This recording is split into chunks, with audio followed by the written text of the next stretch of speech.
Oh, and that says Ed Winters. My producer loaned me his laptop. I'm not Ed Winters, but there's a It's lot perfect, about man. Ed that makes me wish I was. Can fix it here real quick.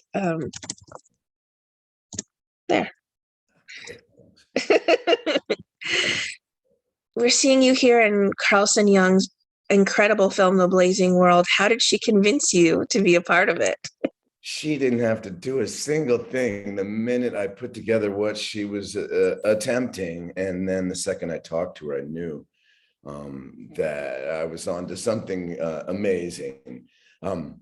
There wasn't a second that I even debated whether to do this movie. I was so thrilled to receive a script written like this that was so intense, and I knew that she was going to pull something off that's great. So, yeah, it's a great opportunity for me.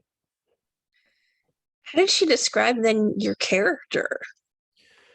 Well, there are parts of my character I still don't understand. I mean, let's be very clear. But at the same time, let me tell you that it's very clear to Carlson exactly what the nuances mean. But that's part of part of the experience on this was trying to catch ether. Even in the way we had to shoot it, it had, she and the production had to really innovate because we shot it just really 2 months into the beginning of the lockdown. So all these elements came together in the most unique way for this project. And we shot that whole location is an actual house in Austin, and we all stayed on a ranch and tested in and only stayed there. We never left off of that facility really in order to get the film made. So it was a thrilling experience. Were you familiar then with any of your co-stars? Obviously, Carlson, though, before working on the movie? Yeah, Vanessa and I are old friends because we worked closely together on Big Miracle. If you remember, that was the sort of the Arctic Saving the Whales movie, led by Drew Barrymore, John Krasinski, and Krasinski. Sorry, I said that wrong. Anyhow, yeah, we already played. We get married at the end of that movie, so even this leaps to later on when things kind of go downhill. And so it was great to reunite with her. But some of the scenes we needed to perform are really hard. So she always shows up game actor and it's beautiful and great. Also in the film is Udo Kier, who has tons of wonderful performances that exist in another realm, but this one's a real humdinger. This is a darker role for you. Was it a challenge for you to take on this particular character of Tom? Well, there's a couple of characters of Tom really in the movie. Much of it is, the whole thing is, even you could see it as even taking just a moment in the mind of the lead character. But you see her father in sort of there's even flashbacks to a certain extent, beautifully photographed. And so I knew I was getting into a part that had all these different phases and nuances. And the way the dialogue is written is remarkably in the zone. I don't know how else to put it, for a man trying to find words to describe his stasis in life and his guilt, and deal with his own loss and trauma as unsuccessfully in ways that affect his daughter's process. So it's a really meaningful movie at its base level, and then it has just incredible cinematography and filmic, even homage and references to great filmmakers, if visual references that Carlson brought to the film, deliberately made that way. There are dark, there are intense, there are breathtaking, there are troubled scenes in the entire film.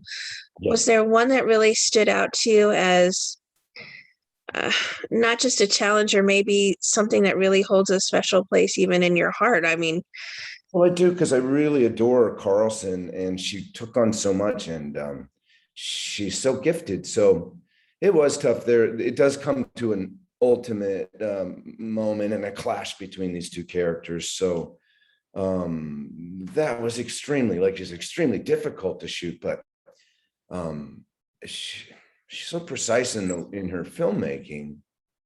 Um, yeah. Anyway, I kind of flash back to that moment. It is not something I'd want to do often, where I'm in a physical confrontation with not only the lead actor, but the person who's brought their whole spirit to the film, and then to depict violence is always its own category in acting. Certainly. We know how incredible Carlson is on screen. How is she as a director for you? Oh, well, incredible. I mean, I've forgotten to compliment her on screen as much as she's such a wonderful director and had it all so brilliantly thought out in advance. She won't mind me saying, but she had some sort of document that showed moods and tone, and it had a diagram on it and a graph and little scratchy writing all over it. She shows it to me. So really, however her hand wanted to try to depict what was going on in her brain, she did, and organized the film using a process like that I hadn't seen precisely like that before. It's her own formula, but I loved the way she directed. Yes, and the scenes, especially between the two of us. Anyway, as I described, they become all of them are intense, really, to be honest. So imagine being that person that inhabits all those roles in that moment. So even that was a thrill to work with that combination: writer, director, actress, in all together in one scene, acting with her. Yeah, really amazing. I'm thinking that's probably the first time I actually did that combination of elements. What do you hope viewers then take away when they watch The Blazing World? Well, there's no way to not take anything away. I don't know how to say that, right? I mean, it will get under your skin one way or another. Whatever your issues are, you can find one that rings your bell in here. So I think, it's amazing that films like this are out and they're back, can we even cautiously say, and thank goodness.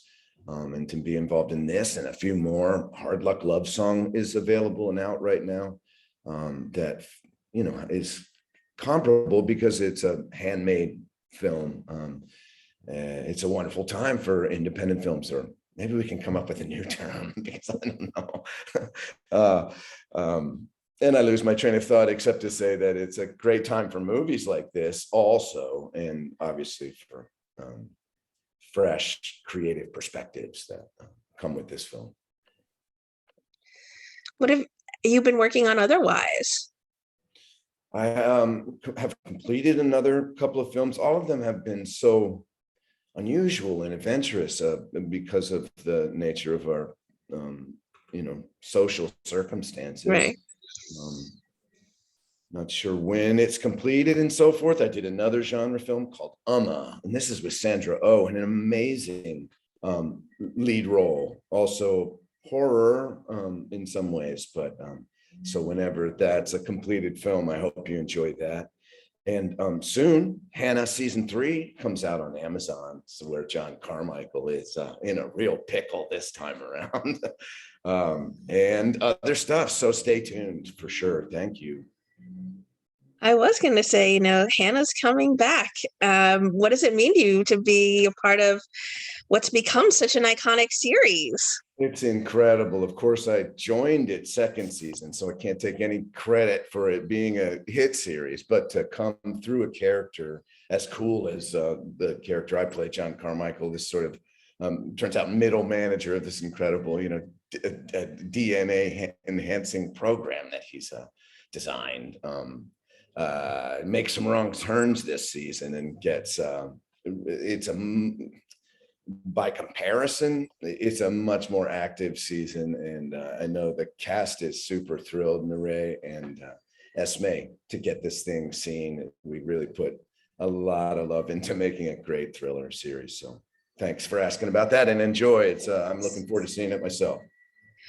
What would you like to say then to everyone who are continually fans and supporters of the wonderful work that you do? Well, first, I'd like to say sorry about the vacuum cleaner that just started in the hall. And yeah, I'm just thrilled. It's so nice, and interviews like with people like you are somehow satisfying. I don't know. It's like I said, a great time for films like this, and you know, for me to be playing tons of different types of parts. It's been a thrilling part of my run. So thanks.